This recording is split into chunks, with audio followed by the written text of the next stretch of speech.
إن الحمد لله نحمده ونستعينه ونستغفره ونعوذ بالله من شرور أنفسنا ومن سيئات أعمالنا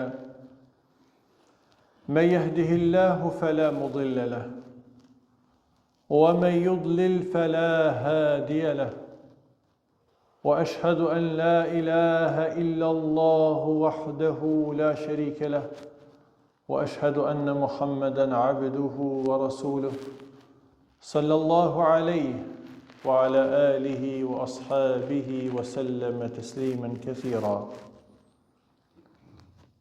Të gjitha falenderimet I takojnë Allahut subhanahu wa ta'ala. Ai është krijuesi, ai është fuqiploti, ai jep jetë dhe merr jetë dhe në dorën e tij është gjithçka. Prej ti kërkojmë falje, tek ai pendohemi dhe kërkojmë streh dhe dëshmoj se nuk meriton askush të adhurohet pas Allahut azza wa jall. Ai është një dhe nuk ka shok. Dhe dëshmoj se Muhamedi është robi I Allahut dhe I dërguari I Tij. Salavate dhe selame dërgojmë mbi të dërguarin ton, mbi familjen e tij dhe mbi gjithë shokët e tij. Vllazën të nderuar, ju këshilloj juve dhe veten time me frikë ndaj Allahut subhanahu wa taala.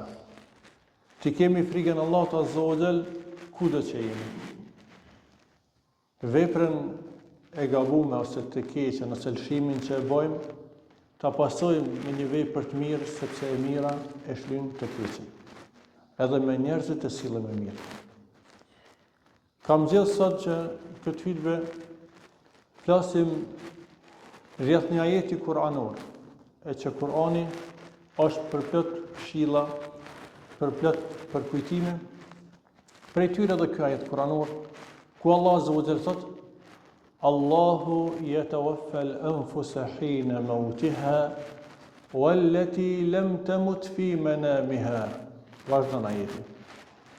Thot Allah subhanahu wa ta'ala, Allahu ua merr shpirtat njerëzve ose atyre që ju ka ardhur çasti I vdekjes. Por edhe të atyre që nuk kanë vdekur, por që janë në gjumë. Pra në këto dy raste, njerëzve u merr shpirti. Pra atyre që ka ardhur exheli, ka ardhur çasti I vdekjes, u merret shpirti përfundimisht, pra shkputen komplet nga jeta e kësaj bote. Mirë po, Allah azza wa jalla në këtë ajet kuranor, si edhe në disa ajete tjera, na tregon që shpirtat ju merren edhe atyre që ende nuk ka ardhur koha e vdekjes, ose ende nuk kanë vdekur dhe nuk janë shkputur nga jeta plotësisht, por në gjumë. Pra, që është një shkputje e pjesshme nga jeta e kësaj bote ose jeta e përditshme. Pra në këto dy raste, Allahu azza wa jalla ua merr shpirtin. Dhe vazhdon thot Allah azza wa jalla këtë ajet kuranor. فَيُمْسِكُ الَّتِي قَضَى عَلَيْهَا الْمَوْتِ وَيُرْسِلُ الْأُخْرَى. Ai pra Allahu pastaj atij që I ka ardhur afati I vdekjes ose caktimi çasti I vdekjes, pra është në gjumë, Allahu e mban shpirtin e tij. Dhe ndodh ku mas kohë dëgjojmë njerëz që kanë vdekur në gjumë. Pra Allah azza wa jalla ka marrë shpirtin, mirë po ka ardhur edhe afati që përfundimisht mos I japet shpirti atij lirë, mos I kthehet dhe e mban shpirtin e tij. Nuk e kthen. Wa yursilu al-ukhra. Ndërsa të tjerëve, të cilëve ende nuk ka ardhur afati, u kthen ila ajalin musamma, deri kur? Derisa të vjen caktimi I vdekjes. Inna fi dhalika la ayatin li ulil albab. Sot Allah azza wa jall, me të vërtet në këtë ka argumente për ata që mendojnë. O vllazni, çdo gjë është ndodhen Allahut azza wa jall. Allah është ai që jep jetë dhe merr jetë. Ai është krijuesi, ai është furnizuesi. Dhe ai ka përcaktuar gjithçka. Dhe ndryshe derisa vjen ajo vdekja dhe ajo fati përfundimtar në këtë jetë. Çdo natë pra Allahu na përkujton me vdekjen. Çdo natë pra na me shpirtin dhe na përkujton se sikur çdo natë në një moment të caktuar, në një çast të caktuar, të merr xhumi, shkputesh përkohësisht nga kjo jetë, atëherë në një çast dhe një moment kur ai e ka përcaktuar, do të merrë shpirti dhe nuk do të kthehet më në këtë botë.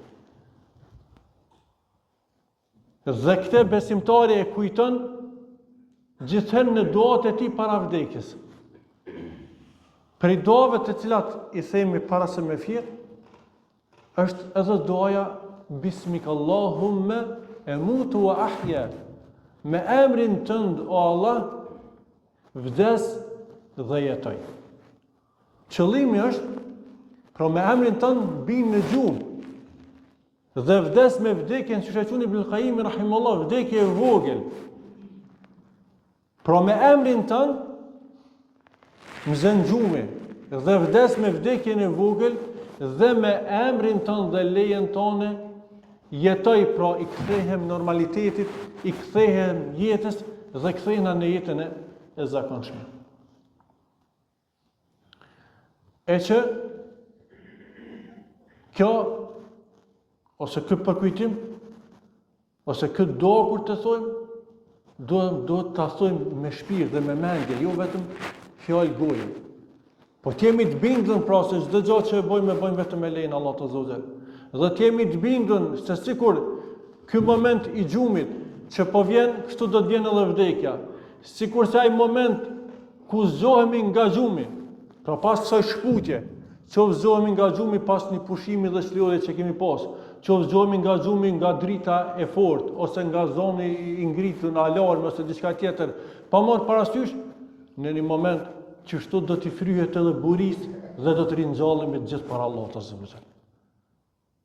Pra na kujton vdekjen dhe na kujton zimin nga gjumi, ringjalljen. Prej dove tjera po përmendni se gjitha këto do ose shumë prej dove të cilat i thojmë të xhumit ndërlidhen me këtë fakt. Prej tyre është pjesa e do se njeriu thot para xhumit ose e thot masaksisht kur ti del xhumi natën dhe kthehet prapë për të fjetën, prej tyre ose pjesë e kësaj doje është edhe pjesa fa in amsaktaha faghfir laha ya Rabb. O Zot, nëse mbon shpirtin tim, falë. Ti ma kem, pra kur bi me fjet, ma merr pjesërisht shpirtin tim, më shfut pjesërisht nga jeta kësaj bote. Po nëse ka ardhur çaja afati që nuk më kthehet më shpirti, falë shpirtin tim. Ti e falsi, faghfir laha. Wa in arsaltaha fahfadhha bima tahfadh bihi ibadaka as-salihin. E nëse ma kthen shpirtin, atëherë ruje me mbrojtjen me të cilën i ruan robët e tu të mirë. Lutje madhështore. Lutje që e shpreh nevojën që ki për Allahun në çdo situatë. I gjallë dhe i vdekur, në gjumë kur zgjohesh prej gjumit. Ki nevojë për faljen e Allahut, ki nevojë për mbrojtjen e Allahut. Gjithashtu duaja kur zgjohemi nga gjumi. Elhamdulillahi alladhi ahyani ose ahyana ba'da mautina wa ilayhi an-nushur. Falënderimi takon Allahut, i cili na zoi pas gjumit, ose na kthej në jetë pas vdekjes, kjo vdekja e vogël pas gjumit. Mirë po për kujtim për ringjalljen, wa ilayhi an-nushur. Ja Rabb, jemi të bindur në atë që ti ke thonë se qysh po zgjohemi prej gjumi, një ditë do zgjohemi me dalë para teje ditën e llogarisë. Pra Allah është ai që i merr shpirtat. Me qenë se në Kur'an, marrja e shpirtit i atribuohet ose është në tri forma, ose përmenden në tri forma, që Allahu i merr shpirtat në disa ajete kuranore, sikur këtë ajet që tha, ose lexu, në disa ajete që meleku i vdekjes i merr shpirtat, e në disa ajete që melekët i marrin shpirtat. E që këto nuk vinë ndesh në me tjetër se e dim, sepse është Allahu ai i cili vendos për marrjen e shpirtave, mirë po e urdhëron melekun e vdekjes që ai t'ua merr njerëzve shpirtat dhe çdo gjë, por që meleku i vdekjes ka edhe meleket e tjera të cilat e ndihmojnë në marrjen e shpirtave ose bartjen e shpirtave të vdekurve. Mirë po, Allah Azza wa Jall pa dyshim ka mundësi t'u merr njerëzve shpirtat pa pas nevojë për, edhe s'ka nevojë për melek. Dhe mjafton që Allah të thot për diçka bëho dhe ajo bëhet. Mirë po kur Allah Azza wa Jall i urdhëron melekun e vdekjes dhe meleket e tjera, ose në përgjithësi meleket me detyra dhe urdhra të ndryshëm, Allahu dën me shfaq madhështinë e tij, pushtetin e tij, sovranitetin e tij, që çdo gjë i bindet Allahut, që çdo gjë e adhuron Allahun Azza wa Jall, që çdo gjë është nën pushtetin e tij. Dhe kjo është madhështia e Allahut subhanahu wa taala. Pra, si përmbledhje e kësaj vllazni, gjumi dhe zimi nga gjumi janë shenja që tregojnë për madhështinë e Allahut subhanahu wa taala. Gjithashtu, na përkujtojnë për begatinë e madhe që Allah Azza wa Jall ka bërë gjumi. Gjumi është begati, gjumi është nimet. Mas një ditë të lëshme, një punë të gjatë, bjen njëri pushuhet, e rimerr veten, rimerr energji dhe vazhdon jetën prapë. Dhe këtë begati, ose për këtë begati munden me kuptu ose rolin e saj ata njerëz që kanë problem me gjumin. Ose nashta një pjesë e madhe dhe kanë këtë problem. Gjumi me vonesë, ose për shkak shqetësime, ose për shkak smundjeve, ose të lashë ndryshme, pleqnisë, ose gjëra tjera, kanë problem me gjumin. Gjumi është begati. Dhe duhet për ata dhe falenderohet Allah Azza wa Jall. Për çdo gjë edhe për këtë. Sikur që tregon prapë për pushtetin e Allah subhanahu wa taala që ka mbi çdo gjë, dhe se ai është krijuesi dhe ai është ringjallësi. E lutim Allah subhanahu wa taala na bën të jetojmë si musliman, të bindur e të përulur ndaj Allahut Azza wa Jall dhe të ringjallemi para tij faqebardh e me vepra e punë të mira, me iman e me besim. Wa akhiru da'wana alhamdulillahi rabbil alamin.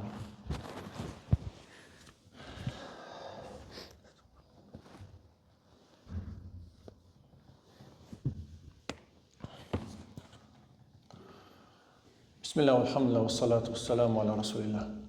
Allah në Azza wa Jall dhe qëra falenderojmë, salavat dhe selame mbi të dërguarin të ndërgojmë. Përveç tjera është të gjumi, nështë që mundemi këto me përmen, është ku njeriut i rikujtohet për mbrojtjen e Allahut që ka ndaj robit. Vetëm Allah është ai që na ruan. Na jemi zgjut, shohim, dëgjojmë, jemi të vetëdijshëm, kemi mendjen e çdo gjë. Mirë po na ndodhin gjëra dhe fatkeqësi që s'mundem me i pështu. Që thotë ai fjala e popullit, kur vjen kaderi njerit i verbohen syt, nuk sheh. Mirë po, paramendon që Allah Azza wa Jall trun edhe në gjumë, atëherë kur ti nuk e ki vetëdijen, atëherë kur ti nuk sheh, nuk dëgjon, është dëgjimi kufizum, çdo gjë edhe atëherë. Kush është ai që trun? Është Allahu Azza wa Jall. Andaj kemi falenderuz ndaj Allahut, kemi mirënjohës ndaj Allahut, të edukohemi me edukatën e gjumit, që bëjmë duat para se me fjetë në gjumë, që bëjmë dhikrin dhe duat kur zgjohemi prej gjumit, të cilat përveç që tregojmë për ulje dhe adhurim ndaj Allahut Azza wa Jall, janë shkak për me fitu mbrojtjen e Allahut, kujdesin e tij dhe mbartësinë e Allahut Azza wa Jall që njeri me pas një gjumë të mirë dhe gjithashtu një ditë të mbarë. Andaj, ta përmendim Allahun, ta përkujtojmë Allahun dhe të jemi prej atyre që gjithherë e dëshmojmë dhe njësojmë Allahun një, të kapun fort për librin e Allahut dhe sunetin e pejgamberit sallallahu alaihi wasallam.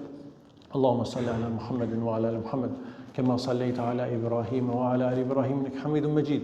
وبارك على محمد وعلى آل محمد كما باركت على إبراهيم وعلى آل إبراهيم إنك حميد مجيد إن الله يأمر بالعدل والإحسان وإيتاء ذي القربى وينهى عن الفحشاء والمنكر والبغي يعظكم لعلكم تذكرون